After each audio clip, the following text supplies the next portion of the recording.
ena motemin kan ye be hye nsem no ase e de amamo aha eye 102.7 oyerepa na say high promise mum hanyo oyerepa high promise ye baba be so mo pa na afi ye di enkomo kama abusa ye hye nsem no ase e de amamo de atiane say MPP amayuku ena yede hye ase na ni nyina mu no ena pani abadi akire ya ohwe kitawde suo ema NDC Malik Basintali ede ababa tu dwase His Excellency na da kwaku fado wayi nkofo bi ede afiri honomo odi bia ba hyahya anan a reshafo akwaso nya asem kuma ewo mayi mu na wasi ni pebiti se Dr. Mahmoud Bawumia wono kra de nko aboa mo mayi sika ma tete se kotebe na nko epo bi kra de kan reshafo na eyese o mampani abadi akire Dr. Mahmoud Bawumia nti wada so tiwe kra no wo ma ne be ko da chimmo wo pani Malik Basintali nsem wo kan ye no yentie bi all Bawumia thinks about is employing over 25 people in his own office and continuously pay them. When you have a group of sheep led by a lion, you can see results. But when you have a group of lions led by a sheep, you will not see any result. You will see focal. And that is the situation we find ourselves in now. You can sit here and say, fantastic minister. Now who they lead them? Alhaji Bawumia. Look, we are doing 1.5% growth rates. You have same government people praising Alhaji Bawumia. The dollar has depreciated to 12.5 Ghana cedis. You have same government communicators praising Alhaji Bawumia. Borrowing, he has borrowed over 600 billion. You have same government communicators praising Alhaji Bawumia. Debt to GDP, we are doing 104%. You have government communicators praising Alhaji Bawumia. Is it reshuffled? They will not praise him. And so look, all we are saying is that the solution to our economic woes is to reshuffle the very incompetent, clueless vice president, who is the flag bearer of the New Patriotic Party now. Until he's reshuffled, you would always have a group of lions following a sheep. And when a group of lions follow a sheep, you will not achieve any results under this economy. If this entire government is not reshuffled on 7th December 2024, then you can conclude that we will continuously go down the poverty line and will continue to suffer as a people in this country. Malik Basintali ana motenu enkano oni ye pani abedi echehwe kitawde so ema NDC amayoko Ewe Jennifer Queen ye pani abedi echehwe so ehwe kitawde so ma NPP amayoko nti ezamwa Malik eken ma yenye omusofa mame Jennifer me mwadwemu akwa ba promise 102.7 sune ejo suminu aba ma tisen Erade adom na so Erade adom bokopa I'm the promise by any promise TV uma meba adwuma no dos meba pa say start campaign meba na wa ma no so tie de Malik kan ye no say e pobi kura di kan asake no a Dr. Mahmoud Bawumia o kan say that's it mama nchi ono wetie for as some of kind is quite unfortunate enu no mo Basintali KaseÄ free no number e na nya kura meti me ho kan mo hwa fidie ma me it's a very distracting o te hon kan ho kuria lo monitor mo me hwa de na o de ne na loud ya na wisu EPB loud me phone loud they will meet mo me pia ba kontin oh okay o de manage this awada roma na omo be hwa ma yen nti o de enko Martin it's okay all right Basintali sa o hwe kasa ye na enya ni die kasa enya obuo kasa edi enti na me kasa sa o fa no for mu free savannah ho na o free na se na obeka na dwumu ya just last week ya so last 2 weeks e na ohene popo bi won of ka kire former president Yera John Dramani Mahama say onfunu so nua ene Dr. Mahmoud Bawumia enti sebe kasa nye kasa ntwie kasa atenie ai free wo nkwala ne hoba eko yewura Dr. Mahmoud Bawumia ho no ono mo kasa mo kasa yi but I can't fault Basintali unu ma de kontia say the boss ne sami demfi enkora mienu no mu di omo communication officers ne me kasa nkwala mienu ame I am older than them anu ye number 1 number 2 adwuma ma ye ja omo me 14 years mu anti say Basintali tie man nto ne say ni krom savannah for so odi post na nyankran hankwa honko me kutu kwan me ko obebi sa say bi enti da Dr. Mahmoud Bawumia kasa wie no ase ntasa abom wo mo minority in parliament press conference wo mo nkola edi atem obi say omo 24 hour na omo so omo dey ba na adane ntokwa say omo mpa ye nyina nsan ki ye obi from the north mo candidate is coming from the north ye dey is coming from the north mo kura de mo say ye de eniema me nsa na begu nsa ne eniame ato aba na mboa omo say friends the economy infrastructure and the development and no be ankomari in advance see you obi adi say reshuffle here and I was saying come and reshuffle the vice president ni na nki ewura Pamela so time a John Dramani Mahama your former president on koto airbus on koto plane mra oba na hanga ye di plane be seso okra na no board ne sene here no toyem. It was first time in the history of our Ghana politics that a certain vice president, a committee was set for him to investigate a kind of kofaba, you know, because of say financial loss to the state. Yera me set committee, yera Matiami Dunana committee chair, or your report in the man, for fear and twatani yera mills, Yan the Bunkum Sudai. This is a paper and a corner on a white paper was. It is here you will be a dear. Aswa make a uti bas in tali age moi, not can no we Jesus. It's aswa make a be on him kura no nim. No nya na been no party no na kumam, but no nya onim so ba be kasama former party. It's near you will be a dear. And here reshuffle be a John Dramani Mahama former president and I was saying reshuffle on Saturday. NPP ato aba. So 1910 away ba bontene. Eba contest here. And delegates na koyi Dr. Mahmoud Bawumia. Different from some more John Dramani Mahama. I say NDC for home. I'm not by the albatross on the neck of NDC. Now, last time at 2016, year 2 about when you know John Dramani Mahama didn't know echo elections. No, Kwanya over 690,000 votes. What are we talking about? The gross disrespect is there, but I was thinking, say, but in Talia, no need your penny, ne wafa, ne brother penny, and Dr. Mahmoud Bawumia, they not called the need the man. And then I'm being caricature say. Over said, yeah, was see Kasai, and Yajin Chevin on watch and name at Media Quakwana said, and Yamonia. Or back to him. So, corner found some me, ya the corner of Mamiko Yajuma. So, corner didn't read down. And this one people, or yeah, 110 day. But when it dear, I do more penny for, I want to turn us. It's about down south to her. No, I bet the Atama, Focus on a Kobunko to get no apacho. What here somewhere be dentina make us or Yakwala or Sha. Because on Sha, what Tibis that say, Mampeni Ben, we are singing our reshuffle the vice president. One of the name of Gunsaniani was singing me manifesto. I am a vision, a plan. I am a man on my own. Me wama duna me de baba ye juma. As me buy and man penny me boss. Emma Majuma say, my ya ama anima benyam. Ama mu ndisi for kwamanya so faso. Se men so me ba, me wodi me de beden, me de be ka ho. Bra wo carry no. My mo press conference ni nyina wi. Betre de wonim de obetini aye, de mo ba ye. Na nya ni wo sam ma basentale. Se ne candidate John Dramani Mahama ko see teacher for, empanimfo. No mo ka kire no mo say omo a friend say omo allowances omo setinam osra omo sese onya kwanya no oba which is not even going to happen one sham omo ka kire omo say so oba ontimi nya ho hwe wo kai bra 2016 year elections okay na ma Jennifer we dey wadawroma what say a teacher for na nurse for e pidi say ya so onto na ka kire o ka so oni bi ne oni bi kire omo to oba ne tia no eti yen yo ka say ye de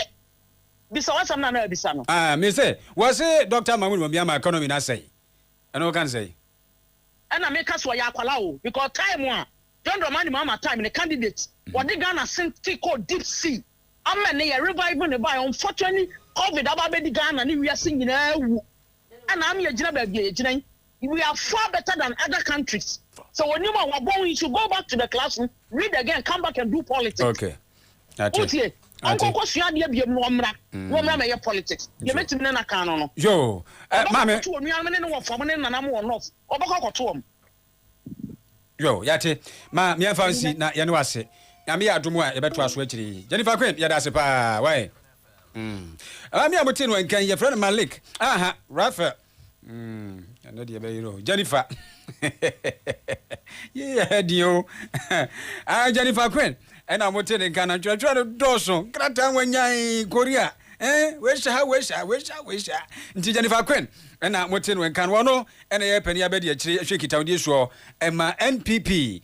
mayuko timuaye ya wode ma Malik Basintali ya wono so ye abediakire ebekitawde so ema NDC mayuko wa kire sa asema Malik kan ye no ne mo ho ne entwaye ekwa bia so wankasa yi kura I promise 102.7 ya twaso akwedanim ye ko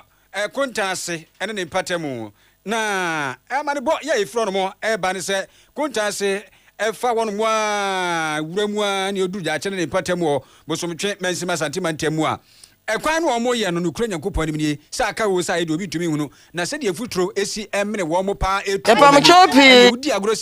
wobi ena nose mask no wa bono pampe se kunu body so no utimi se ju futuro ni ko mu pa ya wo mu nya ba bia no ma ene so kura de futuro ni ko mu sa no a e de ahramu yade ena ebantie se ntwani kwabra fre po man so na tisi wono mo a wono manfo di nkomo na sei ena wode tuani mu epam chopi ya senana na dawo man futuro na kunye yewu na dawo ma yesra na omomodra ma yema ni ehuna mane yesra wuntumi ne Dr. Osadutum yesra na Simo munyina anye adom no ma yema ne yeso ho nto ye kakra anu ho pe na se de mfuturo si kuye no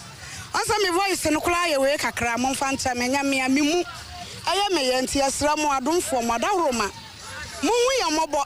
na mo mo aye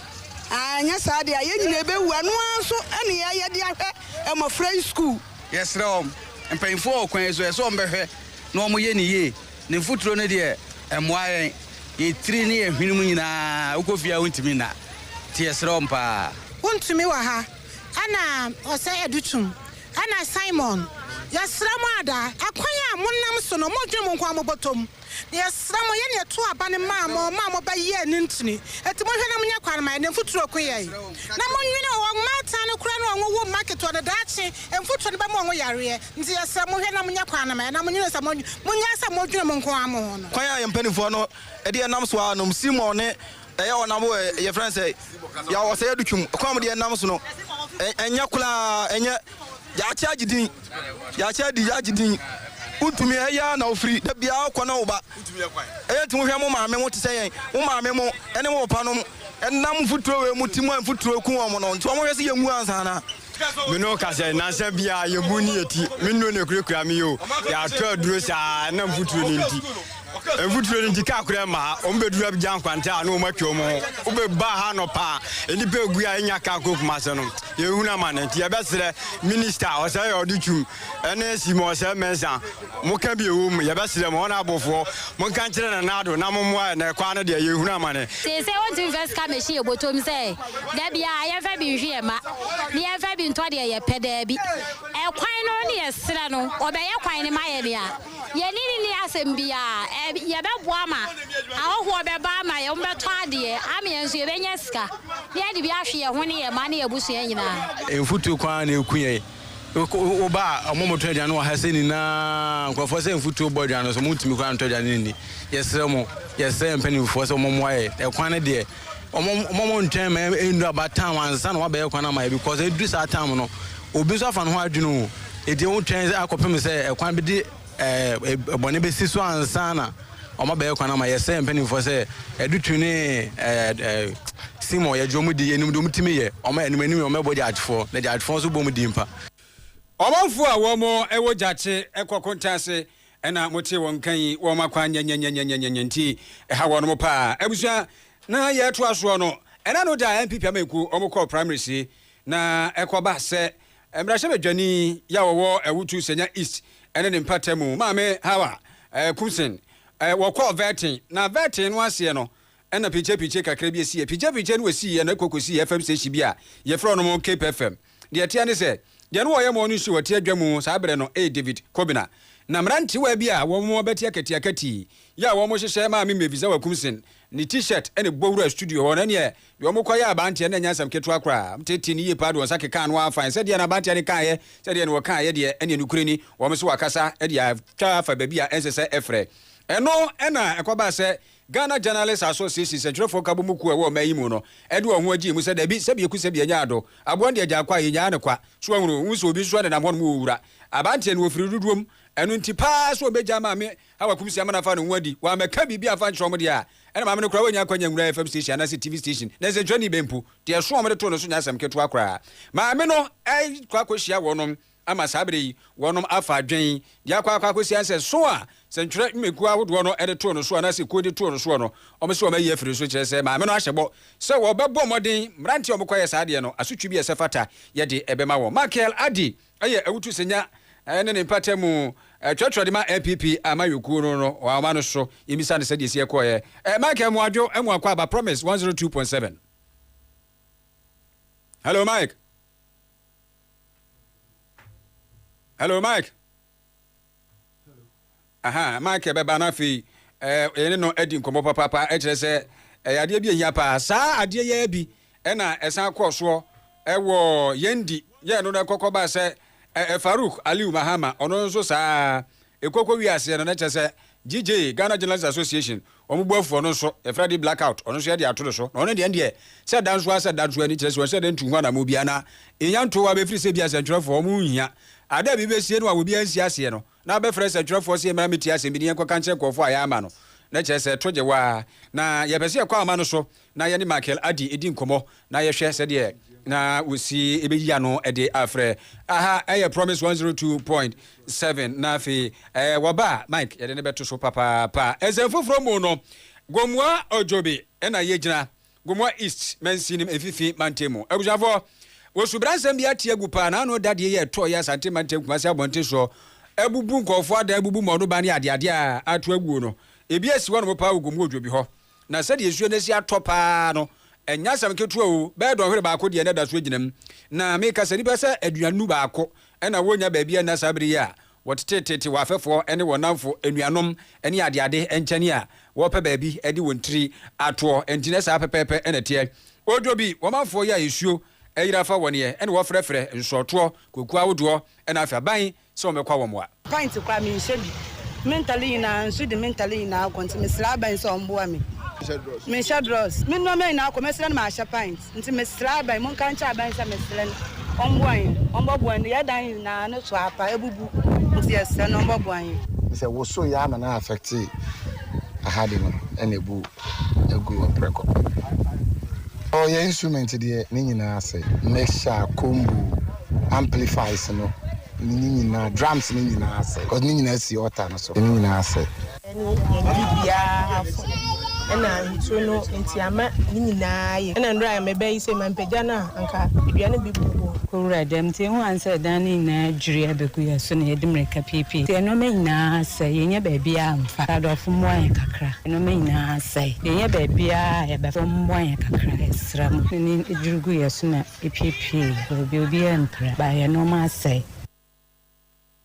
enti omanfo ya wo mo ho akabie ewo ojobi ena mote won kan na Assemblyman ya wo akochi ene ojobi onyina sai presiding member kura wogumwa east assembly ho ene wono abo panyi nkum na desrede ene wode ne sato ne nsayem pachaw se nipa bi kura wono ma fa wa prepare wo ya wo munyina na wasi etu abo ase ne hwe won emu afiri na eba ntimu abimra father ma ya kon ya account 20 plus menya reports obi pra just at Andra one of the saloon and on the shop near affected hairdresser na we need 2 year no we blog back free silver board so and also the course here na make us say come from na abuana no the immediate cause of the problem because Andra na me wo community so no around 4:30 na yes beto na abra eto na say from abai but I thought say 30 minutes 40 minutes seminar from akesibi a boy it be chidi say a best sound from na no ye the boy na e create this problem kra o share me samanga small be hu on the ground so no baby ejina in chance that egu edadua yi so yi hairdresser na me bo ne di no the shop our kwan from anu 2 year no and 2 sa roofing me the light pool na ma edne be 20 no say nyama egu chance de egu fo mi na ye kofo chance dan a infamane tu egu fo first of all say wake up call emaye answer because aban brim na say wake up call emaye san say government over the years almost about 3-4 years idea or pushes our green Ghana agenda no and no almost every year June there about na ye dindua ba say amanfo bi onje no dwi that is I credit dia ba kun e wo fie megidi say e boy omodo na say obi abedua ba kun ni fie be boa ma e be se bi as wind breaks Asabli bejani ye wo akochi ene ojobi patemu ene opani inkum ena wade asemin eto aso ema ye na nsanfufuro mu no enkomo bi susu a asore wo ma yi mu ene ne sei wo pani bi a wono wo ye emranimni ya sabre ye seso wo tokra sa ya twere lo ye gu amane nkan bi ya gini bi bia firi ne nsam se wontimi fere ne ho lo ye ni biem ene wo pani Samuel ne kwei tete dia tia ne se afra agbasi oyomi sika sem ya ne ho nsenkaye ya ena ba bebeto odwa se General Legal Council won magina tuo ya won metu yiye no kokko ba se court akone abedie yenkomra yensene ha yentena so na afi yempa ne nua gubira ne kasuo ni nyina mu no se opani ya efra ne Samuel ne kwei tete lawyer ni wono no efa ho kokkogi sika e de to ne yira kantum no ya 400,000 Ghana cedis a eno no ho nkra aba beto odwa ndi ko ba se General Legal Council ehu sa de no na wono ma e kase se bi ku se bi anya ado de koye no ankoye eno nti papa no no ankasa na license kure kuta no se lawyer ni no ya je e de afiri de nsem na afragbasi woyomi aba abonten abekasa pa en wo se bi wono akra no asem no fa ne ho no na nka wo hwe ani mu se Ghana Legal Council kwa asetena anka on be frɛ no na bibi kro no mo watumi aba be yi ano ne ade a na nso so hwe ani mu a empempi ye obo no moden se nko betimi agba pini kra no Ghana Legal Council panifo ama ne kwan e de afa opani tetensem yi ho nti opani ne de ase de asem bi na aba be hye ne kon akwa sema de hye ne kon no nukuri bi anim Alfred Agbasuoyomi with Mr. Nekwe Tete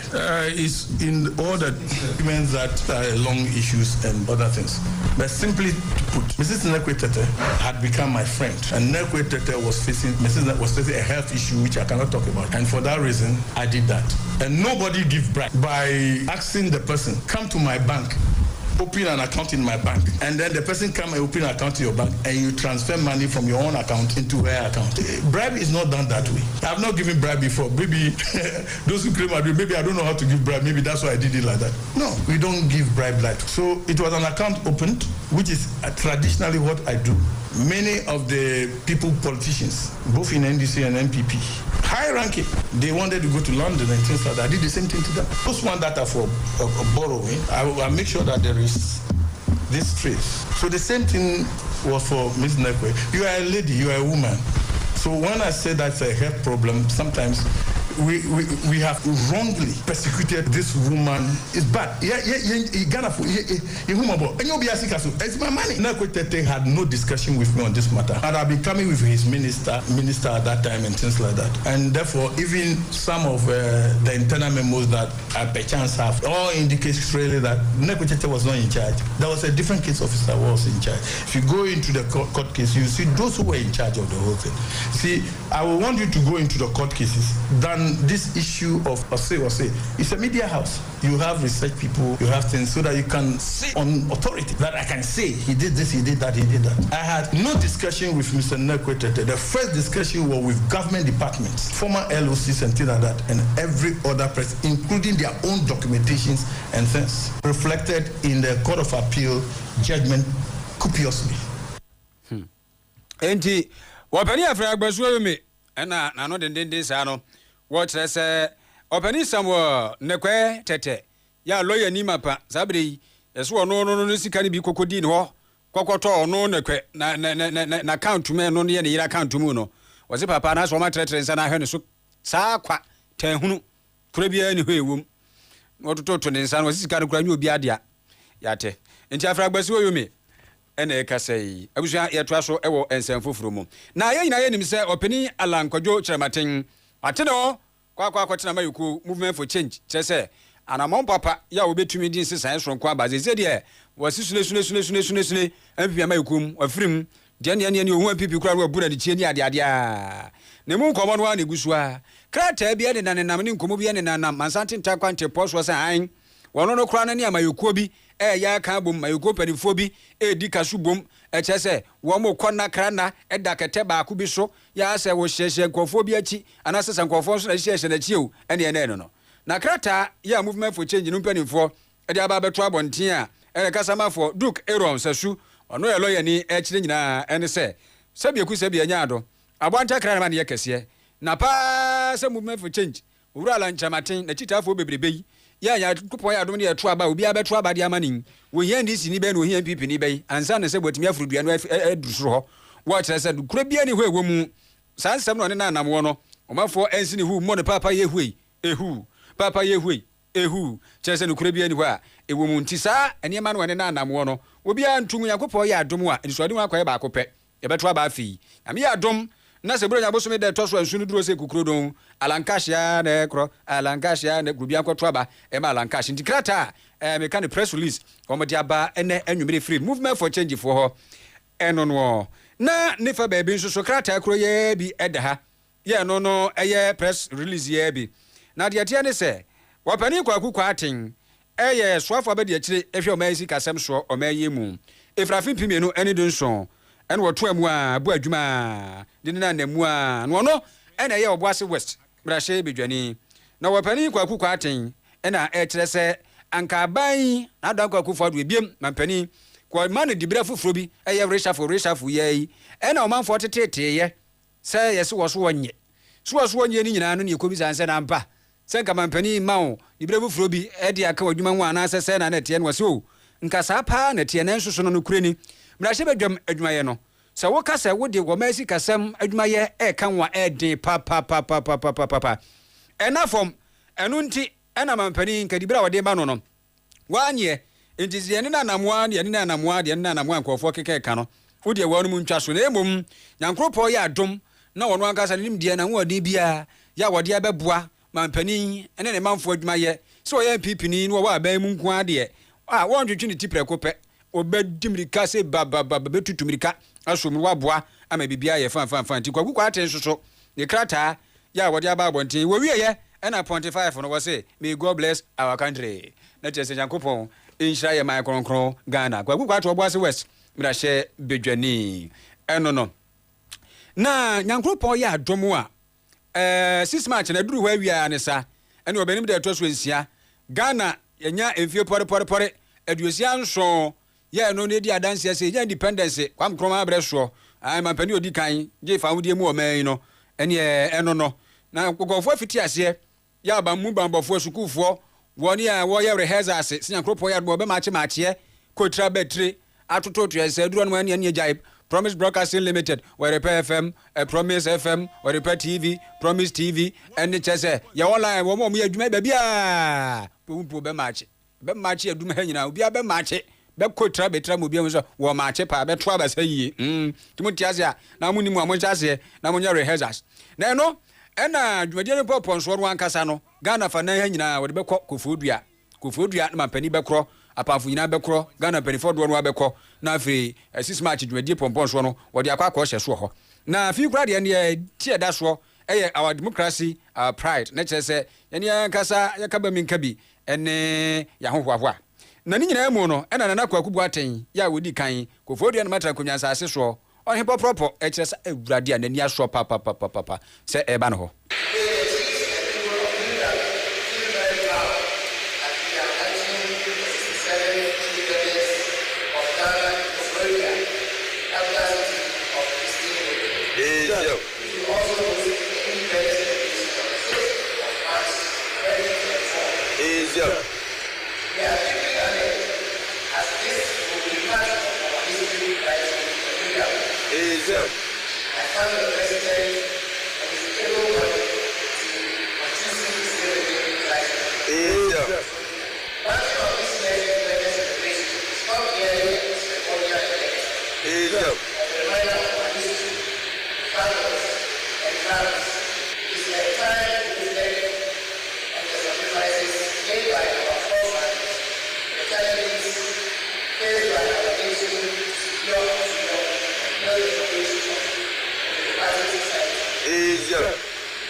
Easier.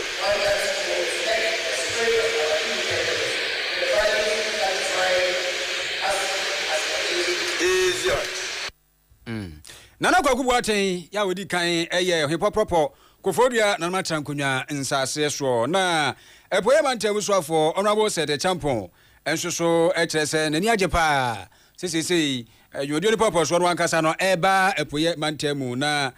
de tie ne se ebetra mamre eni amane sonko ama omanfo hunu se de esi atia afesuso no nepa ye wo kofodia titiriw kronimu no omanfo nso bi hu pa.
Aha. Enti honorable said champion na motin wenka ne ntia me adomu a 6 match we no popon so ebekọ kofodua epoye mantemu ene se ehonkomo ababa beka yensa no shano so station wasugu so awutie ni TV awohei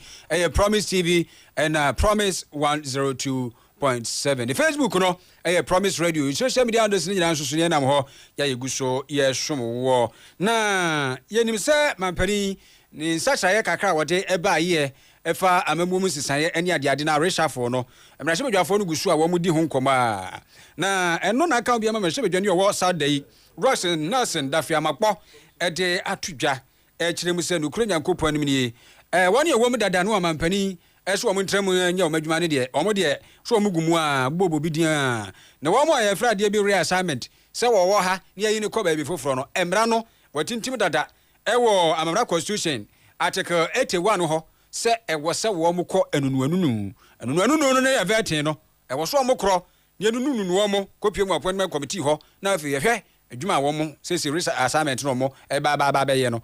omo betumi aye. Now the president proceeded to actually thank them for their services to the public service of the Republic of Ghana,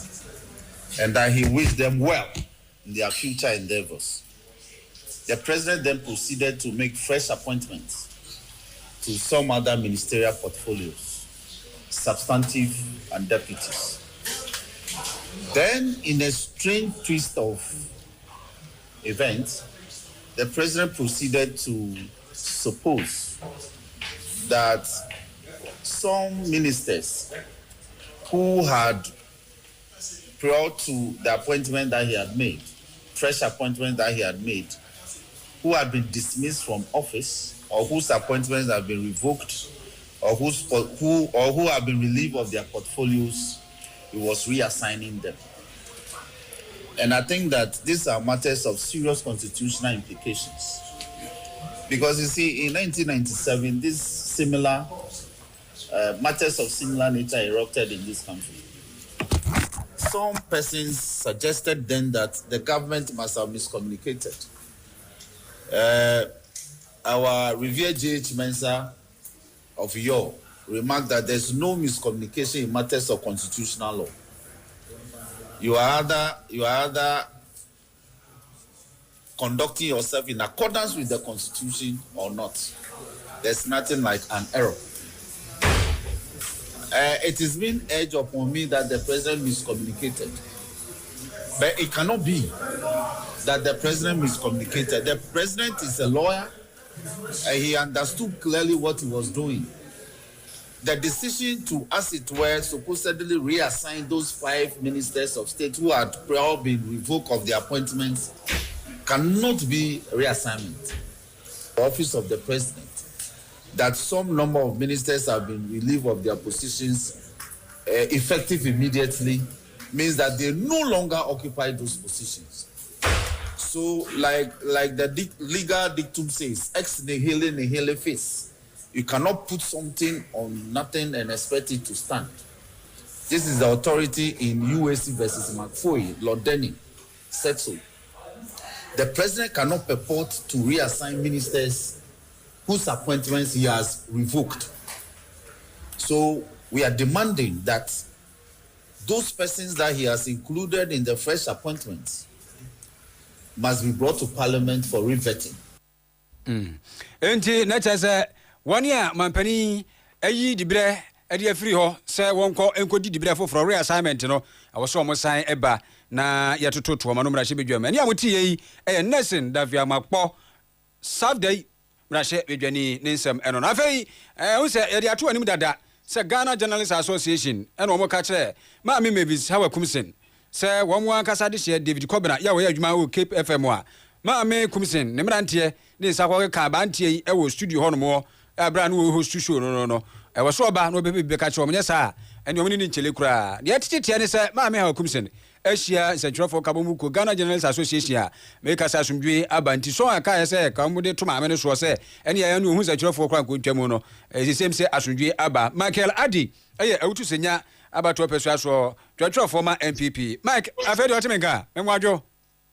Onye abema mejo so meto kafa Joe I promise 102.7 Promise TV ya dase anwumere ya fe ne anya wo ya brem na yete atiti bibisa asa fe de ma me ha wakumsi akohia GJ4 ama asumdwe aba se na siko yi eboyemu una wo ho Onye abema me da sise watu nsa aframese yambo bo ne ma ba ku bi no bi na mame fa okonya wesomenti ya otie fonyina sa obekaya issue ibe abontin ya the press release by say ya so say ya bebu obi akrobi enti as a political party here na ya position it better say obu NDC ni obu MPP ni o ya mfoaso na mom ya so ya mpene say ade a enya sa na tie no omodo beto yeso enti ya kan say asama omodo etu ya ma meso no Krobea enim na mom ya betumi aboa na ya investigation na bebi anokure da no ya de akọchire ho aya me say saa anamona GJ ko anya no ana ma ya dikata afoforo sa ba abonte ebeka say ya ni omu ya adwe a enye yi na yani Ghana Journalists Association journalists for ena eye ejuma eti blackout ne ba ye kra no na ye de ambo ehu esan say na ye journalists for enam eye ejuma nra eti ena ye ma me ekohye omo esaka say the bi original ne say ne boys bi enu ho a wakobo obi aprobi na momesa nsa ya bo na bi ntine ese fata se ono so beboa na ya ye hwehwemu na ye di atuyi eti sane ya oka no no kra se omo nyina omo jitu mo se ye se fata se ye be ye ne se ye be hwehwemu na ya pe justice e di amaye ni abe ma no eti obisa me a na sane yakosi enra no Yo, where you Chinese say abri chidua no. Me no wase deɛ ɛhwɛ ne nan kɛyɛ asomdwe sɛdeɛ ɛhwɛ yɛ nti wodeɛ nyame yɛ adom no afei wɔm san kɔhyia bi mu na justice korɔ no ɛde bɛma mantewa no ɛnyɛ si ɛbɛsa baa ne atoa so ayɛ yɛda ase paa Mike yɛda ase yo yɛfrɛ no Michael Adi wɔno na kyerɛkyerɛ ma MPP amayɛkuo ɛwɔ ɛwotu sɛnya East abatɔ mpɛsua so nti ɛyɛ asomdwe mule no ana kyerɛ sɛ yɛde ɛkorɔ na sɛ meka sɛ mmarahyɛ badwani yɛ wɔ bantɛma ɛne ne mpatamu aban ɛmsoso amu akakrakra wɔn mo abrepɔ highway ensamso bi mesɛ bridge bi ɛwɔ no mu anokura Nyankopɔn ni na yɛ ensamso a ɛyɛ owuo die paa sɛ kwabrani nim no kɔfa so a deɛ bɛto no no nyasam ketua yɛnea Promise Broadcasting Limited, Promise FM, Promise TV, Orepa FM, Orepa TV ɛne ɛbɔ priɛ sɛ ntwerɛfoɔ kwabra from Pon Manso KFM kwaya no wase asɛm we pa deɛ ɛma ne ntena yɛbɛka ho asɛm paniampa panifo etu ho anamo a ɛsɛ ɛfata ti KFM amane yɛ a wɔde baayɛ ni aha ayɛ abrepɔ mpataseɛ electoral area baabi a yɛgyina sisi a ɛyɛ highway na nom hɔ yɛba ha bridge a na etwa kwan no mu no abubu ɔmanfo a ɛtete ha ɛne ɔyerepa kaseɛ ɛbɔ nkɔmɔ wɔde wadesrɛdeɛ ɛto aban ɛne wɔn ɛka bi a wɔn anim sɛ ɔmɔmɔden sɛ ɔbɛba bɛyɛ bridge no de ama wɔnom ansa na nɛ yɛbɛkɔ akɔhwɛ sɛ deɛ ɔyɛ adwuma no akɔ akɔduru no yɛnkɔ yɛkyi yɛnkɔhwɛ sɛ na bridge no esitiɛ ɛne nsɛm bi a ɔmo ade tu dwa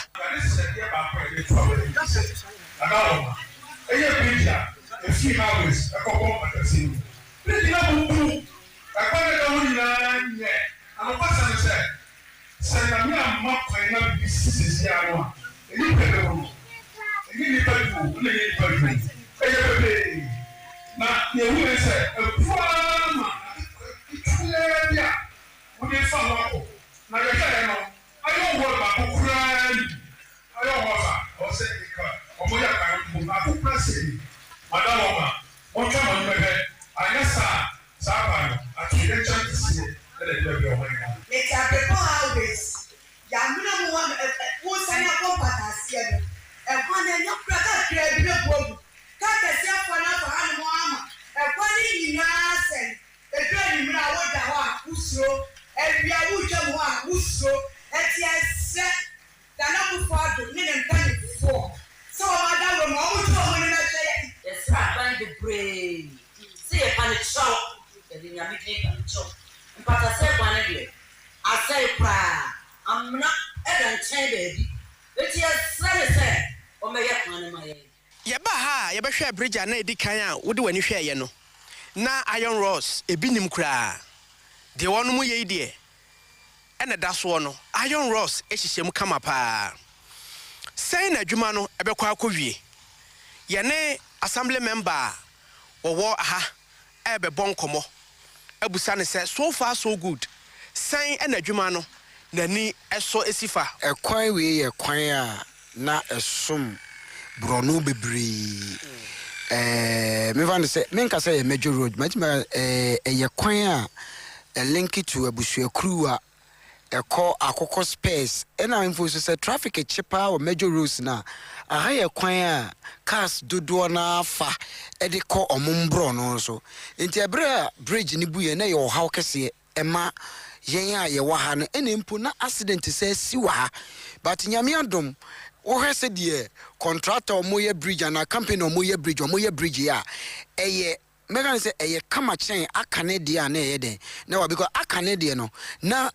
iron road bibia anye den hye dan nim sa ebe ma bridge na eye den enya ahode ba we de omo de iron road ni bibia eye den ahwehwe mu a wutimu say eye about 40% done but ebedru be 80% 90% ne de na minim say bridge no eye better obia betima yusu ama ya faso ama aboa ma akwane abadie so ayede aboa yen ayete mpatam ni omo betima befa yen nyina ametima ka se bridge do mo sha ase de last month because wo hwe contractor bi madwuma o metima ba se omo be ye kwan ba e be take some months and be awu to this finishing ba we do mo sha ase January eti e wo February mu kwa yen kwa wiye e so matima ye say dia me gidi say enkosi February ending March dia no ma wi o madwuma no matem because me busa foreman say da be no mbi wo say enche na enche so dia na ya be hu say dia ene yen fa no say enkosi March ending dia no ma wi ha enti ensentwani kwabra frem po manso KFM ɛna wɔde nani ekyire mu Abrepo highway ɛne ne mpata mu a nsanso a ɛkɔ so no nokorɛ wotim so mo yɛ pa munya ne ntɛm mayɛ wai na ahyemfiri ntumi ɛnkɔ so afei bibia ne anwa so bɛkwae NDC ɛmabuna ɛwɔ hɔ no ɛna wɔn ne mpanifo wɔ nyina ka bomu omayi nipa bi gyina bɛsɛ nipa enum a wɔn deɛ a wɔn ba bɛyɛ nyina ne sɛ campaign time yi wɔn bɛwurawura fie ɛne ɛba ɛsɛ maa mi yi NDC foɔ na aba no to bu ase brandro aduru hɔ a kɔkɔto aba ɛfuma NDC wɔn kyerɛ sɛ Ghana nti ɛna wɔn tu saa na mo yi wɔn ani so ade wɔn yɛ prɛko pɛ wɔn kyerɛ sɛ NPP aba yi nukura nyi wɔba patem wɔn mo bibia no a ɛkɔ so ɛwɔ sɛ bibia ni anwa so bɛkɔ a hɔ nti saa maburu no a yɛte wɔn magum no owura yawmafo ɛne di mu aprepre japa ne nsɛm ni yɛ ready sɛ yɛbɛgye yɛsi that's answer abɛgye abɛnya kɛse yɛ no ɛbi fo abɛnya nkurɔfoɔ bi ade bi awɔ yɛ a ɔmo nyɛ bi awɔ yɛ wie na ɛyɛ yie a na ɔmo de ɔmo twitwi ɔyɛ a yɛkɔfa 24-hour economy ɛba yi baomia nso de ne deɛ ne nanena ho ba deɛ mɛyɛ deɛ ɛwɔ me tirim ɔyɛ deɛ nɛma yɛ a ɛkyerɛ sɛ deɛ anim ba ne so ɛsen deɛ ma yɛ yi deɛ nneɛma gu kwam deɛ ba bɛyɛ ne bɛhyɛ bibi ne awia so bɛkwae ama mmabunu no yɛpagya NDC deɛ de NDC aba abanwa so bia no mmabunu no sɛ party no yɛba bɛto aba saa na ayɛ sɛ yɛde yɛ adwene ɛde saa mmara no yɛma mpanyinfoɔ no aba na ɔmakyerɛ amanyɔsɛm no sɛdeɛ yɛyɛ a ɛbɛtumi aboa yɛ yɛma ɔmaba na ɔmama yɛ ahontɔsoɔ ne anidasoɔ ɔmakyerɛ deɛ nti a ɛwɔ sɛ yɛyɛ dɛ yɛto aba anaasɛ yɛdi party NDC ɛti botaeɛ a yɛde yɛyɛ no deɛ ɛyɛ mmabunu no yɛbotaeɛ nyinaa no sɛ yɛpɛ sɛ yɛhu botaeɛ paa nti a ɛwɔ sɛ yɛsɔpɔto NDC entia no yaw mafo ena di nsɛm ɛma yɛ ne NDC pani a wogina na namu apre emrahye bedwuma konwa bibia ne anwa so bɛkwa ne opani bright asamwa brefo ɔno nso so ɛkyerɛ sɛ nukuranie kwan bi ɔmɛfa so na konwa no bia bedu ɔmo nsɛm ne deɛ wɔnom ɛbɛfa so na ɔmɛfa kwan pa so sɛ nyɛ kwan bɔne so ne bia ne so matem rantie yi ɛde asi monte so asabre yi wɔn mo ba bɛyɛ adwuma sɛ brika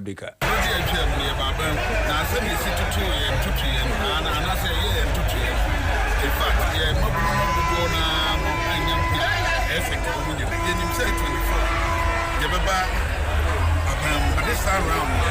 and yeah to say maybe a chema yaba mama ya kom mabunu na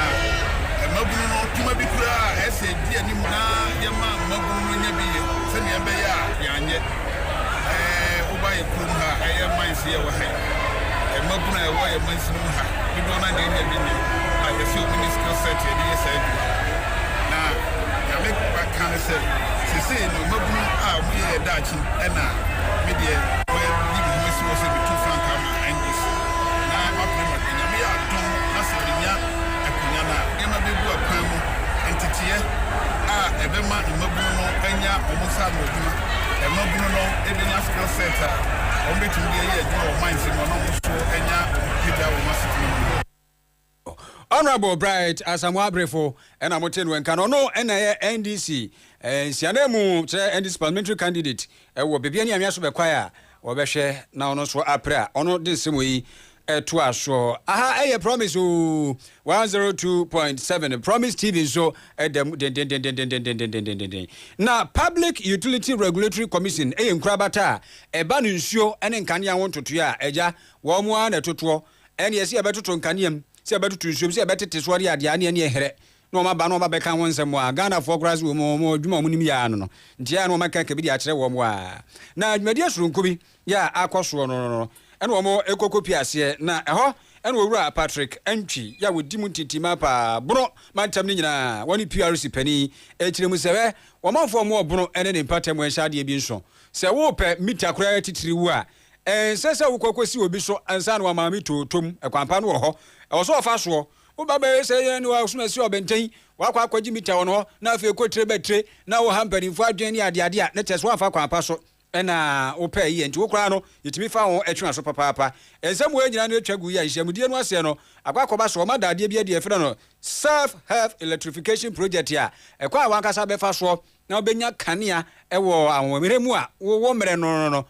nifa babie enkɔkɔba so obesisi nkɔfoɔ so Patrick Anchini. Most people have complained about VRA Netcoin. If you ask them if they've been to the office before, they have never been there. And I always say, regardless of how sometimes stressful the process might be at VRA, we believe that whatever is good, whatever is bad is bad. That shouldn't encourage you to involve or get yourself involved in legal connection activities. But what we are doing as a commission also as well in the region is to make sure that all the time VRA has enough meters to supply to consumers. Now, if consumers come to you and you don't even have meters, you should find ways and means of making sure that these people get meters as soon as meters are available. Because at the end of the day, it's the meters that you use to generate your revenue to run your business. So we believe that as we are holding this forum together with VRA, it's not going to stop us from actually making sure that we monitor VRA to make sure they provide the necessary materials, the necessary meters for consumers to be able to enjoy power, so also to stop them from involving themselves in illegal connection activities.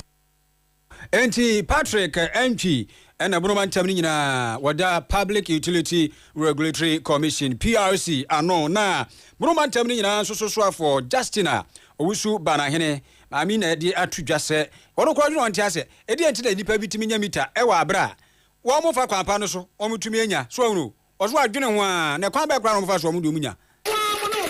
office on then submit and find themselves in the hands of consumers. After the obey you be no na enkoye den enkoye papa na afia ba be dane ye ne montamo manso because ye ne montamo I mean we consumers and you as a service providers. Okosua enti honorable Justina Owusu Banahene ena ye bro mantemo soafo adusuafo ya wo mu wo kwakosua number 2 DA Basic School e wo Jama North Mansinim bro mantemu na mu susu esu wo mu kire se so wo mani fi yesu ne adusuamu akade ene ma ebeboa won wo matimi esu ade a kyerekerefo beboa otimi a kire ade no kure nyankopon anim ni wo de pani behwe school blog pa ehu keke wo mu kra de nkonwa no ja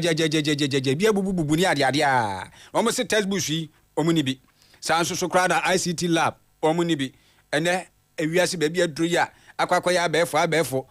na sa digitalization so wu interoperability Dr. Mamu Bamia bebrebe o che se bi nuru ho nti omo de omo ka animanim ya omo hiamwa yesu wa fi ni ha ye hiane ma bebiri nema ewo ha sei ni ha kura especially ngunja yesu dam buma kono bini sile ya ne bi yesola wo ne epifa yeso babia ya tena kura ye di ye ne bi wo ha se njoto a omwaka ya sha kontene yenchen sinyina nyu na afesu ehia laptop ICT laptops they have say teachers for office class and fine mo omo bedin frema this abonten so se penalty ama apia na ebo batapia so boba ba say ntimi sua de na mpumani no so yet class no mo kire ya de a tutu na eba na egu ya tale no na ama ntimi sua de no ne apia no ti yesrem ona bo solomo wusu oye MP DC yesrem omo wi school kakra wo musem no omo so yesrem momo aye na yesu ntimi nkura ye school. I have some players come and say we don't have windows in our school and doors and our ceiling. If our teachers are teaching us, our ceiling is like if the rain is falling, it's fall on us. So if there is Hamatan in this, we